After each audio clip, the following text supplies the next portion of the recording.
क्या ऐसा है, मैंने न कंप्लेन किया है, ना ही मैंने किसी तरह की एजेंसी का सहारा लिया है, तो हमारा सुप्रीम कोर्ट ऑफ इंडिया से, अदालत से या किसी तरह के ट्रांजैक्शन से, बैंक के मामला से क्या लेना देना।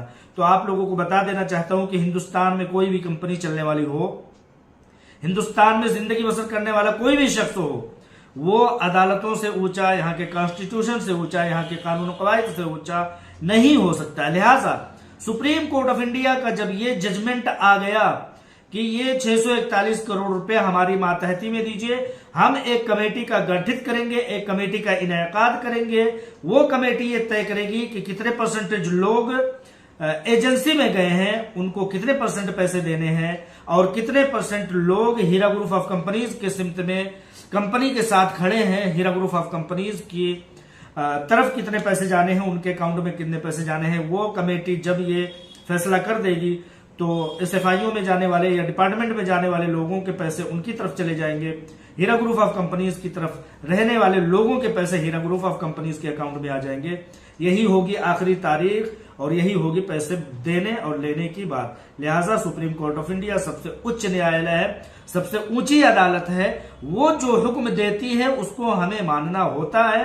सुप्रीम कोर्ट ऑफ इंडिया ने कहा कि 641 करोड़ रुपए हमारे अकाउंट में जमा कर दीजिए, हम उस पर फैसले और तकसीम और डिस्ट्रीब्यूशन का सारा फैसला करेंगे। तो इस पर हीरा ग्रुप ऑफ कंपनीज हो, पैसे लेने वाले हों, पैसे देने वाले हों, तमाम के तमाम लोग ये समझ लीजिए कंधा पेशानी से उनको इस बात को मानना होगा। और कंपनी इसी रविश पर चल रही है। कंपनी के बयान में, कंपनी के मामलात में किसी भी तरह का तजाद नहीं आया। अब कुछ लोगों का कहना सवालों के मामले में ये आता है कि भाई आप ये देखिए कि ये पैसे उन लोगों के लिए हैं, लोग कहते हैं कि ये पैसे उन लोगों के लिए हैं जो एसएफआईओ में गए हैं, जो डिपार्टमेंट में गए हैं। तो मैं उनको हमेशा जवाब देना चाहता हूं। उस जवाब को एक बार मैं यही नकल कर देता हूं ताकि लोगों को इत्मीनान हो, लोगों के फोन कॉल्स कम हो, लोगों की परेशानियां कम हो और उन लोगों के सवालात कम हो जाए। मैं उन लोगों को ये कहना चाहता हूं कि जो ये कहते हैं कि ये पैसे तो उन लोगों के लिए हैं जो अदालतों में गए हैं, हम तो कहीं नहीं गए हैं, तो उन लोगों को मैं बता देना चाहता हूं कि जैसे कि मैंने बताया कि सुप्रीम कोर्ट ऑफ इंडिया ने ये हुक्म दिया है कि सारे के सारे लोगों के पैसे हमारे मातहती में रख दीजिए, हम डिस्ट्रीब्यूट करने का तरीकाकार बताएंगे।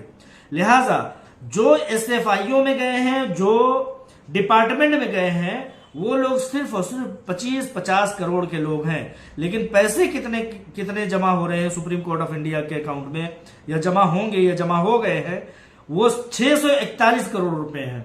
तो एसएफआईओ वालों के पैसे जब 50 करोड़ के अंदर ही है, बहुत कम है, तो ये 641 करोड़ रुपए जाहिर सी बात है कि कंपनी के हैं, और कंपनी में है तो उन इन्वेस्टरों के हैं जो हीरा ग्रुप ऑफ कंपनीज में कदम से कदम, कांधे से कांधा मिलाकर के खड़े हुए हैं। लिहाजा ये सवाल आप लोग खत्म कर दीजिए कि आप किसी डिपार्टमेंट में नहीं गए हैं या इस तरह की कोई बात, या ये पैसे फुला लोगों के हैं, तो इस तरह की कोई बात नहीं। ये पैसे वो हैं जो कंपनी के प्लेटफॉर्म से सुप्रीम कोर्ट ऑफ इंडिया अपनी मातहती में मांगा है, और वो एक कमेटी बना के, जैसा कि हीरा ग्रुप ऑफ कंपनीज की सीईओ आलमा डॉक्टर नोहरा शेख साहिबा ने ये बात बताया था कि हम एक एफिडेविट दाखिल करके बताएंगे कि एक बड़ी तादाद ऐसी है जो हमारे साथ खड़ी है कंधे से कंधा मिला के, लिहाजा हमें जल्द से जल्द पैसे दिए जाए और हम लोगों के उनके पैसे तकसीम कर सकें।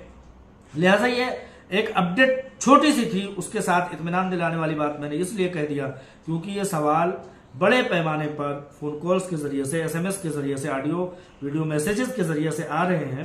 तो लिहाजा ये चीज तसल्ली और तशफ़ी बन करके आप लोगों के जहनों में मौजूद रहे, इसलिए ये बात मैंने बता दी। इत्मीनान रखिए, इंशाअल्लाह ताला किसी तरह की अफवाहों पर मत जाइए। हीरा ग्रुप ऑफ कंपनीज की सीईओ जो वादा करती थी, जो वादा करती है, वही उसी वादे पर कायम है। वो सिर्फ और सिर्फ अदालतों के मामलात में उलझी हुई हैं, उनकी नीयतों में, उनके बयानों में, उनके मामलात में किसी तरह के तजाद नहीं आया है। जो उन्होंने अव्वल दिन पर कहा था आज उस पर खड़ी है। मामला सिर्फ और सिर्फ यह है कि हम अदालतों के हुक्म के मुताबिक मजबूर हैं जब तक कि वो हमें खुले तौर पर अथॉरिटी आज़ादी नहीं दे देता। अस्सलाम वालेकुम रहमतुल्लाहि व बरकातहू।